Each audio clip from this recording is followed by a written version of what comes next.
Welcome to the Finance Geeks, a podcast about real financial planning. Join us as we get into the nitty-gritty, discussing everything from pensions to portfolios. If you're into numbers, strategies, and running a successful practice, this is your ultimate geeky hangout.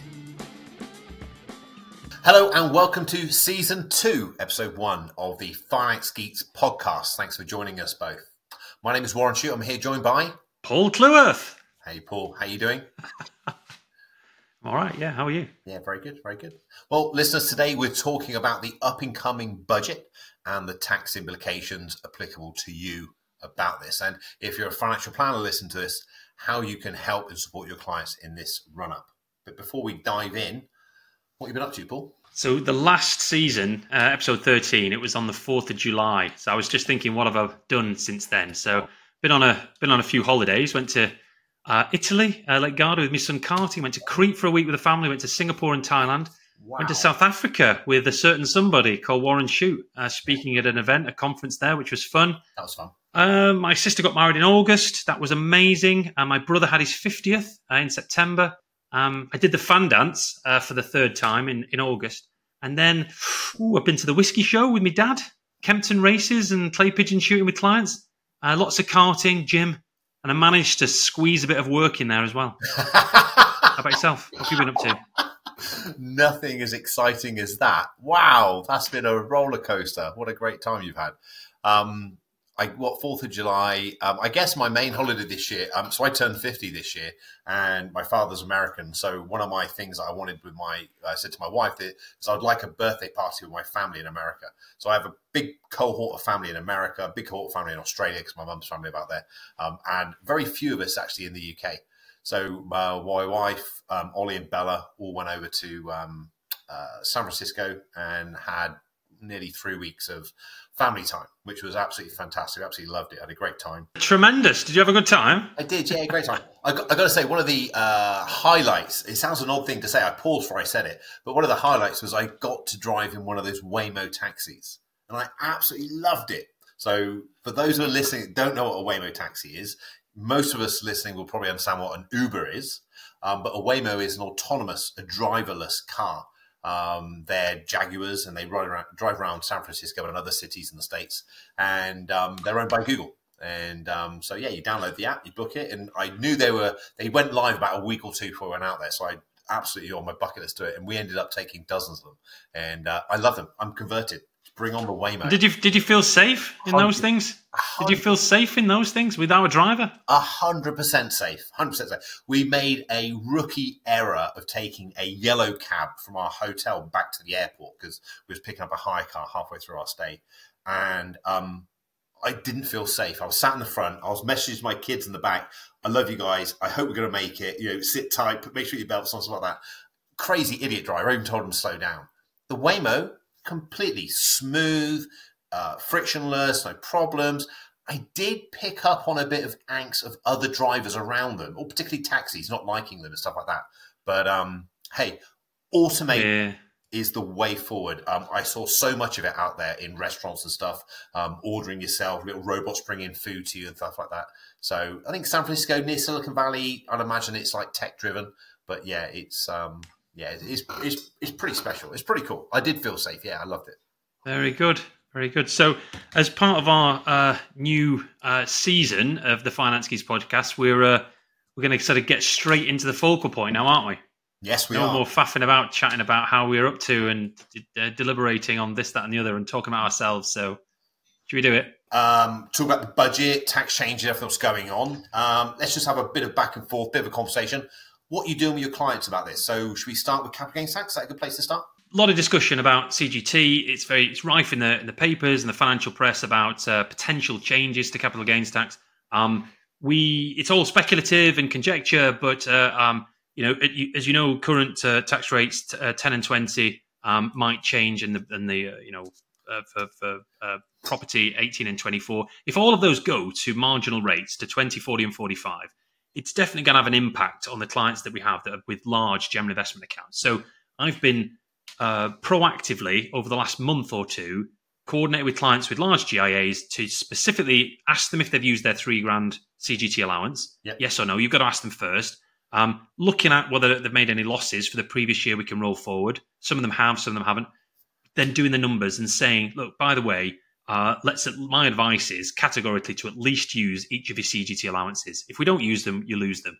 So if they've got pregnant gains, as you like to say, and it's absolutely the case, there's gains when you look at the unrealized gains report, we look at that. And then on top of just using their allowances, and we can move money between husband and spouse on the same platform to use their allowances, even if all the money's in one name, we've been having the discussions of, do we sell down a bit more and only incur 10 or 20% CGT as opposed to what could be in the future 20, 40 or 45? I think the 10% band's almost a no-brainer. I think virtually everyone should be doing that. There's, realising up to the basic, the higher rate band.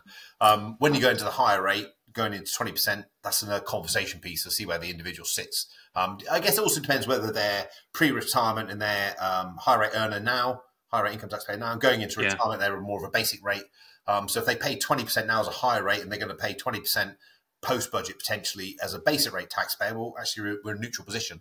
And we've got the compound growth on that money as well. So by not realising any gains now, allowing the money to grow over time is going to be more advantageous for the individual. So definitely. It's tricky maths, isn't it? It's tricky maths to work out because it's based on the client's age, their opinion, their tax position. At the moment, are they basic? Are they higher? Are they additional rate? How close are they to retirement? What's the size of the GIA? Yeah. Do you do GIAs in joint names, or are they largely you put the money in the lower rate tax person's name? Depends. Husband and wife. It depends. Everyone's individual, but we do have a lot of joint GIAs. Yeah, so it's funny conversation with clients where let's say that the husband earns 6 figures plus and the wife happens to be a basic rate taxpayer who doesn't work. They then come into a bonus and they've got 200 grand to play with, and you fill licenses, you fill pensions, and then you think, right, well, I've got to put this somewhere, and it's a discussion after topping up cash, paying down debt. If I put it in the GIA, whose name am I going to put it in? And it's comedic sometimes because I've had husbands going, yeah, I don't want to put it all in my wife's name just in case. She might run off with it. So not seriously thinking that it would, but even though they know it's more tax advantageous to put all that money in the lower or non-taxpayer's name. Of course it is, because when they don't realise when the income is generated in that GIA, 1 to 2% usually, 1.5% of the if it's 200 grand, it's about 2 to 3 grand a year. All of that will be income, and they pay tax at the margin rate on that. So it's comedic. So CGT, things you can do there, usual allowance. I think a lot of advisors don't realise that on certain platforms like Transact, you can, even if all the money's in the wife's name, move the money internally to the husband without cost or fee, use the husband's CGT allowance, sell down within his name to realise enough to use his allowance of 3 grand and then move it back. And we do a lot of that with clients, and it's very clever behind the scenes. And I think some platforms can't do it. Oh, really? I've only ever used Transact pretty much for like 20 years, so it's I guess I'm a bit spoiled. I have, yeah. It's the way it is. Right. So, but other platforms, I bet, can't do it. So CGT, you're doing. What are you doing for your clients? Same sort of thing. Exactly same things. So we did a bulletin to the clients about a month, 6 weeks ago, saying, "Hey, look, this is what our expectations are in the marketplace with the budget. You really should be making sure if you've got unrealized capital gains, then start looking to realize them, and then been addressing them in our planning meetings when we see the clients. And those clients that we've not met since me doing that, then we're going to do a phone call. And just like you said off camera about making the sale pre-budget and then buying back in, I'll let you explain it. It is a great way of doing it. Is a great way of doing it. So just in case doesn't. It's only with a few. It's only with a few clients who have done that where they've got a particularly large, multi-million pound general investment account. It's very tactical, and you've got to be careful. I would not do it with the masses, but intentionally selling down, let's say now, a large amount of money, £500,000, for example, and then knowing that the maximum tax you'll pay on that is 20% under current rules. Because the gain, of course, is added to the person's income, and if the gain's enormous and it pushes them well into higher rate tax, it's immediately 20%. But that is better to incur that tax now than it is if the rates go up after the budget. But if she doesn't change the rates to marginal rate, we might either just let it realise because the markets have done quite well, and we say, okay, we'll just incur the tax, so the clients top up cash, or we buy back the same units at the same price, which is potentially problematic because the price could have moved, it could have gone up or down, and as long as you buy the same units, same price, there's no realised gain if you do it within 30 days. Okay, and then so that's pretty much what we're doing. So we're doing that. So the clients we've met already, since we made the decision to write out to them, other than the clients we've not met with them, we're just getting on the phone, just having a chat. We run a report, I think, today of the clients, their unrealised gains and stuff. So we'll just target it. Very good. On the higher gains and stuff like that, and then looking to maybe roll that. Got to be organised. Yeah, it's just part of the process, isn't it? Part of the service that you deliver to your clients. It's the annual ongoing planning meetings that you give, the advice, but also the ancillary stuff you do around the outside. Make sure that they're getting the best service. Well, you're demonstrating the value by doing this stuff proactively. Absolutely, is if you're just reactive all the time and wait till things happen. And although I'm not in the habit of trying to make decisions based on speculation and what might happen with the budget, there are some easy wins. Easy win is use your allowances now. Use that's not going to make any difference if there's no tax rate. Use your CGT allowance. But whether you use the 10 or 20% band now on wait or wait until it's potentially higher is up to you. Depends on the client and the circumstance. Well, let's talk about pensions. What are you doing for your clients with regards to the speculation on changes that Rachel Reeves might be making to pensions? Is the pension contribution tax-free for me? That's like, should we start the contribution tax? Well, there's a lot, aren't there? Start with that, and then we'll move on to other things that she's suggested that might happen. So the idea that tax relief will go from the marginal rate down to a flat rate of 20 or 30% or so, I don't really think that's going to happen, if I'm honest. I think it's way too complicated for them to get organised and things. However, because it's not really a risk, we always encourage clients to pre-fund their pensions in ISAs anyway, beginning of the tax year. But we've made a concerted effort to say, hey, look, if the money's available, we've got money in the GIA, in the bank, and you're going to put 50, 60,000 pounds into your pension this year, look, let's put it in there now. So it's pre-funding your pension, and then top up your cash, etc., with the regulars as you go on in the future after the budget, just in case something were to happen. But I think it's so small, if I'm honest. I think it's so small. For me, if that did happen, and it's been talked about in previous budgets and by previous governments about changing it to a flat rate for everyone, so higher than marginal rate, or a flat rate of 25-30%, obviously benefits basic rate taxpayers and disadvantages higher an additional rate. But you'd have to bring it in thinking about it at the start of next tax year. Because how could you bring it in like midway through the tax year if someone's already paid money in and then they do the tax return and they go, I paid that in thinking I was going to get my marginal rate, and now you're only going to give me 5% extra and you're a high rate taxpayer. So there's that. So I've not personally done much about that at all, except, as you said, encourage clients to top them up where they've got funds to do it. What about the discussion that's been in the Telegraph yesterday, in fact, about Rachel Reeves talking about bringing the tax-free cash figure from 268,275, 25% down to a flat figure of 100 grand. You heard that just recently, yeah? I did, yeah. I read it this morning, actually. And when we were speaking off air, I haven't read it in what I would refer to as a credible source, but you have corrected me and said it was in the Telegraph and stuff like that. So I will look into it more, but so much news out there. Okay, it is quite appropriate. I think we're both going to listen to mentionals, tuning out the noise. And tuning out the noise is so important. There's a lot of noise out there, and you've got to learn to tune it out and stay focused on what your outcome is. Otherwise, you'll be zigzagging all over the place, making unrational decisions. And we have a way of doing things, and we just try and stick to it. So I try not to listen to all the Twitter feeds and stuff like that, but now it's been in the Telegraph, I probably will take it a little bit more seriously and just look into it a little bit more. But so far, we've not made any decisions on this. And, well, we have. We made the decision not to take any action on it. My concern is taking 250-ish thousand pounds from a client's portfolio because it's tax-free, a client's pension, because it's tax-free cash, straight into their estate. My concern is that's just going to compound their inheritance liability. So I'd rather keep it in their pension out of their estate for now. But I think you've done a little bit different. Yeah, no, I get that. I think it's by case, and where clients are over 55, so they're of pension age, and they have got a particularly sizable pension. Let's say it's certainly well over 400,000.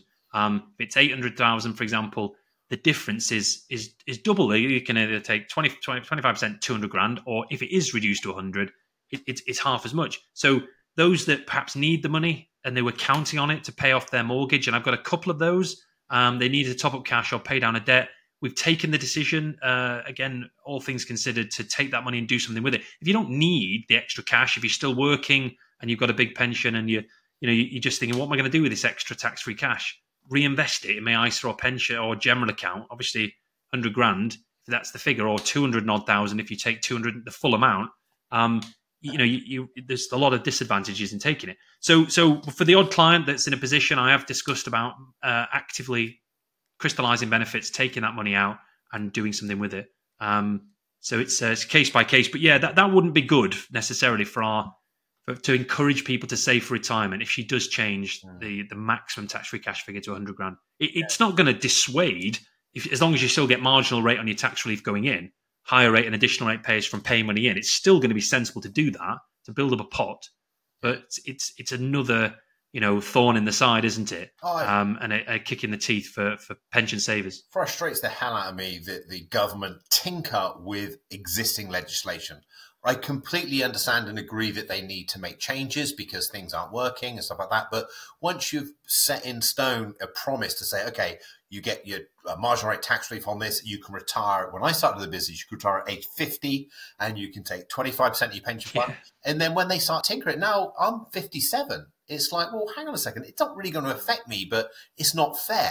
Simply say that, okay, any more money going into this contract is done. New contract is 57. And they'll have a parallel contract running on site, so you know where you stand. But if you listen to this, Keir Starmer and Rachel Reeves, don't tinker with the existing strategy and process. We're trying to encourage people to put good money away for their future, for their retirement years, and you're just denting their confidence in this whole system. So anyway, that's my soapbox. Sound very... No, I love the passion in there. You're very passionate about that point. And I hope Keir Starmer and Rachel Reeves are listening to this podcast. The chances seem to be slim, but you never know. I'll email it to them. You mentioned something that wasn't really on my radar, and that was that pension funds being brought into the estate for IHT, potentially, obviously, in the budget. Yeah. So again, it's all what you read, isn't it? And how much you pay attention to these things and how believable you think they are. But I can see it as credible that pensions as an asset class are brought into the estate for inheritance tax purposes. So at the moment, as you know, whether it's pre or post 75 that the pension member, or whether it's crystallised or uncrystallised, it's still outside of the estate for inheritance tax purposes. If you've got a big pension that's £500,000 or more, or £1 million or more, that's a very big pension. And suddenly you've got a big estate already that's susceptible to and liable to inheritance tax of 40%. Suddenly paying another 400,000, 40% on that big pot is a lot, for any executors to pay for the beneficiary. But, people die, people have got big pensions. So if it's only due on second death, people with the pensions can draw it out and spend it. That could encourage people to take the money out quicker and put it into the economy. If it does, then it's going to, it could occur. I don't know whether it's going to happen or not. I mean, it would be sad. It's another thing that makes pensions not as attractive. Again, I can see why Rachel Reeves might want to do it to increase the tax take, because it could be big, couldn't it? 40% on a big pot. I think it would. I think it could be a lot of revenue for the HMRC. I think it would destroy confidence in the retirement market, as in pensions market. I think the probability of that happening, not that I know for a fact, but is pretty slim. One thing that I didn't have an answer for you before, but it's just come to me since, is one thing that I do think is pretty probable. Okay, I think this is pretty likely that death pre-75, the death benefits are tax-free. Post-75, the individual pays income tax on the receipt of the money. I think to harmonise that and to say, well, when you die, your beneficiary is going to pay income tax on the money, I think that's a pretty reasonable change.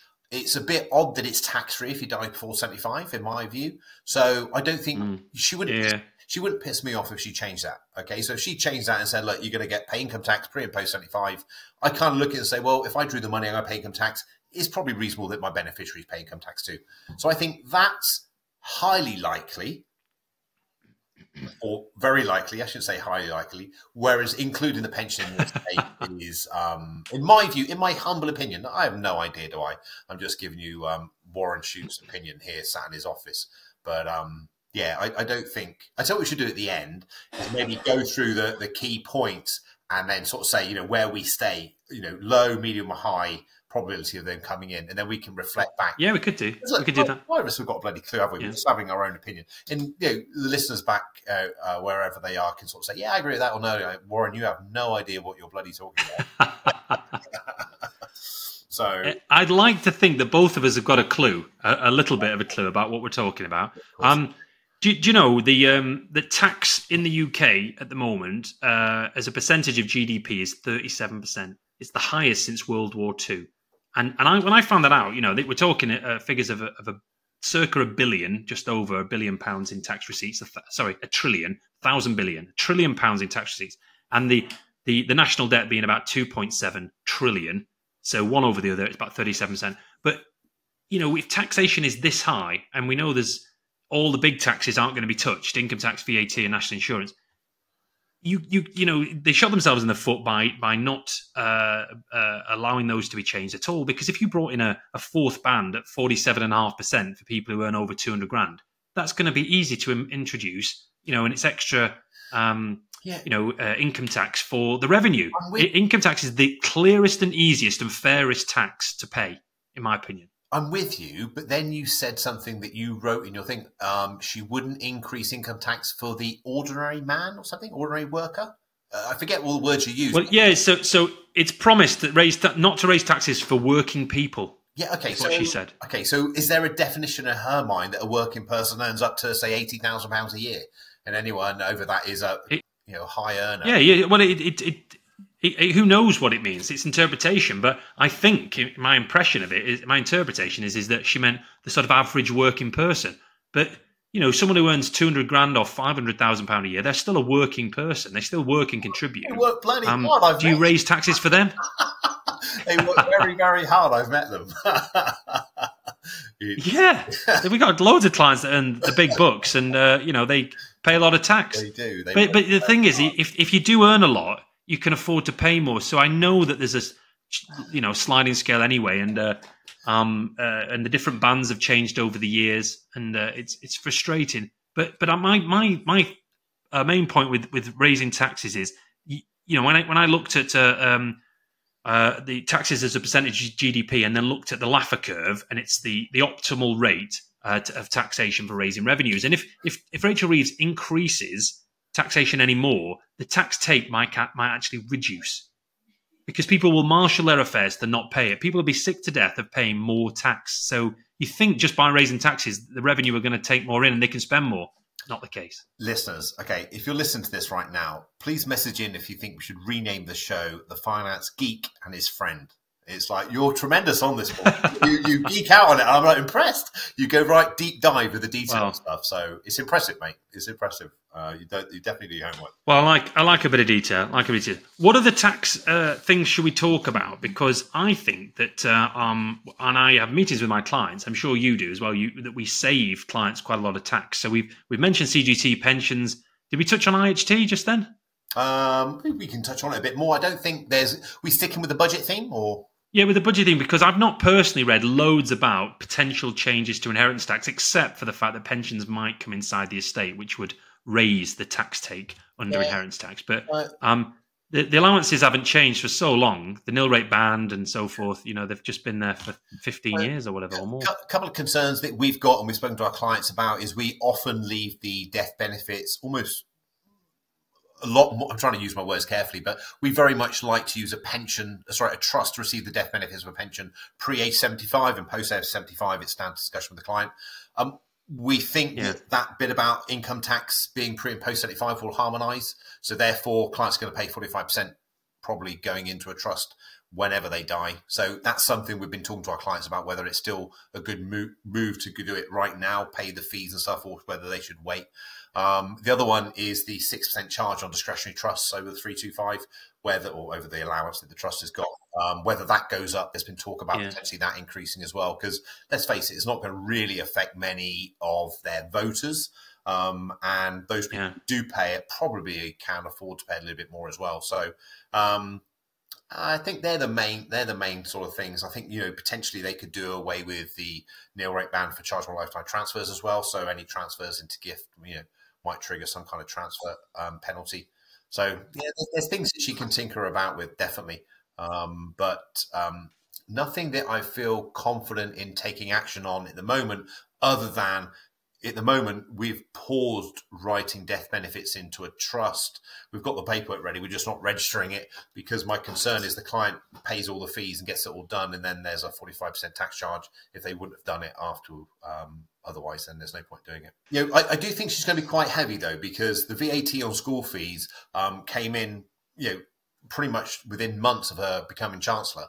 So it's supposedly starting in January, whereas everybody, when I say everybody, everyone I spoke to seemed to think it will start in September for the new school year. So it started partway through a school year, which is really unfair because those parents who can't afford, because it's not just the rich that go to private school, there's lots of hard-working families there who just go without things. Those children, some of those children are now being pulled out because they're saying, well, look, we just can't afford it. We can't afford to suffer an extra payment. So she's pretty hard-nosed in her approach. So that's why I'm thinking this budget's going to be a big one. The client of mine picked me up on this the other day as well. We're talking about speculative changes in the budget. And let's say that Rachel Reeves does change some of the rules on CGT, pensions. It's only going to be for potentially this government. Now, how long that lasts, who knows? But if the Tories get in at the next time there's an election, they might reverse a lot of this stuff and change it. Yeah. You know, so it's hard to plan when there are changes afoot.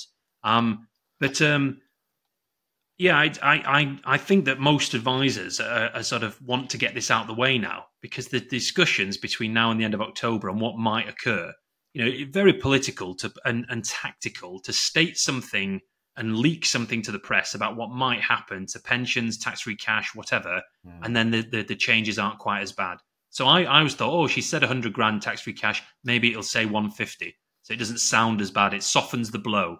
But there's not enough talked about in the press about the amount of spending that the government are making. You know, you're talking the difference of about 120 billion, the difference between revenue in and money spent. And as Milton Friedman said, the economist who died in 2006, an American economist, the real burden of government is not measured by how much it taxes, but by how much it spends. And we got a spending issue. There's money wasted on PPE, on HS2, you know, on government officials that don't know what they're talking about, and all this bureaucracy. You know, if change the spending, you wouldn't need to tax as much. Clueth for local MP. We haven't even touched business property, agriculture property for the fuel duty. It's pretty likely fuel duty is likely to go up as well. So they always increase taxation on fuels and cigarettes, don't they? And alcohol. Yeah, always. Okay. So let's pick a few of the key things. Let's say where we think it's low, medium, high likelihood. So we said there's capital gains tax. Well, there's tax relief on pension contributions. There's, let's say, the equalisation of the taxation on death, and then there's including the pension in your estate. I think there's four things. So capital gains. Start with the first. Sorry, say again. I think capital gains tax. I think that's high. The fact that changes are going to be made. If you had a very high option, I would choose that. So the probability of capital gains tax going from 10 and 20 to 20, 40 and 45, I think it's almost a done deal. I will. Yeah, I better be careful what I say. I was going to say, I'll come on here, sing a song. Don't promise to do anything. Yeah. Okay. You just never know. But carry on, next one. Changes to tax relief. Let's just leave it at that, rather than being specific. Changes to tax relief. I think low. Yeah, I'm with you on that. I think low. I think it's just too difficult to introduce. Yeah, no, I to sort out. Yeah. I think that's pretty unlikely that it's going to make any changes to that. But we'll wait and see. An easy win for them if they do. I'm going to change from low to medium, because an easy win for them would just be remove the higher rate and additional rate tax relief and just keep it at basic rate. What about the equalisation of taxation on death? So pre and post 75, both paying income tax. You know, that one didn't come up in any discussions I've had with clients. That pre and post 75, I'd say medium, because I can see how it would have an impact and how it could raise revenue. Now, you know, if you're Rachel Reeves and you want to raise tax, you've got to do things that increase tax now. So pushing back the age of when you can access your pension or state pension, all those things don't really do anything now. You know, it's all deferred. Okay. So I'd say medium for that one. I've just actually added another one about tax-free cash, but including the pension fund in your estate when calculating your estate value. I think high, medium to high, because I think again that would raise taxation, and I don't think it would be that difficult to sell because if it's not going to affect the person whose pension it is now, it's only going to affect their children and beneficiaries. There's things they could do to mitigate that. Spend your pension, getting in a whole of life policy. So I think medium to high. Okay, I'm going to actually be controversial and say low. I don't think they'll do that. I think there's probably too much change around trust law and something else, and I think also it will probably kill the pensions market. So let's see. That's good that we differ on at least one. And then tax-free cash being limited even further. Oh, goodness me. Do you know, the fact that she's apparently said it, I mean, I didn't hear her say it personally, and I don't know what the words were used, but I know that it's been in prominent papers and she's mentioned it to credible sources. So I think it's got to be medium to high, that there's a change to tax-free cash. And my guess, if I was to put money on it, would be she changed it to 150k, not 100 that she suggested. So it's not quite as bad as before, but that only affects people with a pension over 600,000, which is going to be limited to the number of people. So I'm being influenced by you a little bit here, by what your answers are, but I'm going to try and stick true to my guns and say, I think it's low. I don't think she's going to change it, but I think it's hearsay and stuff. So I think we both agree on capital gains tax rates. We both being a high probability. We both agree on the tax refund personal pension contributions being low, and we both agree on the equalisation of tax pre and post 75 both being high. Is that right? Yeah. I can see that medium to high. Yeah. Okay, medium to high. Okay, and then we've got the income tax where we differ, and then including the pensions in death being we differ, and also the tax free cash being differ. Hey, we haven't got a clue. Listener, don't take our word for it. We're just having a bit of a fun, and play along, do it. Listen, and why don't you just comment and send us in your responses, see what they are, because it will be interesting to see. But hey, Paul, anything else you'd like to say on that before we go over to the Q&A? No, I think we've had a nice discussion about tax there, if there is such a thing. Bit of back and forth. So unless you've got anything to add, let's move on to Q&A. Have we got a few? Any anecdotes? Got any quotes? Some interesting story that's amusing about taxation. You must have an anecdote about taxation. Something you can think of that you've done for your clients. No. Why would I give my clients a quote about taxation? That'd be really fun. Well, luckily, I've got some quotes about taxation. But what I was going to say is that it's not to be undermined as to how important it is to arrange your affairs so that you do look to legitimately mitigate tax, because tax avoidance is legal, tax evasion is not, and even tax avoidance now there's a dirty word. But there's nothing wrong with topping up ISAs, topping up pensions, paying down debt, and making use of your available allowances to sort of marshal your affairs in a way that reduces the amount of tax you take. I don't know about you, but I feel like I pay a lot of tax, and I don't personally use a lot of government services, but you legitimately pay a lot of income tax, a lot of corporation tax. Great. Revenue should send a bloody bottle of champagne or a nice gold badge or something to me for amount of pay. But at the same time, I agreed with what Margaret Thatcher said about taxation. Everyone has to pay their share. I think everybody should pay a bit. It's just terribly unfair if it's the those that don't have a lot and the elderly and the infirm that have to pay it. There was the complete faff about the winter fuel allowance, and not really making it as fair as it could be, based on means testing.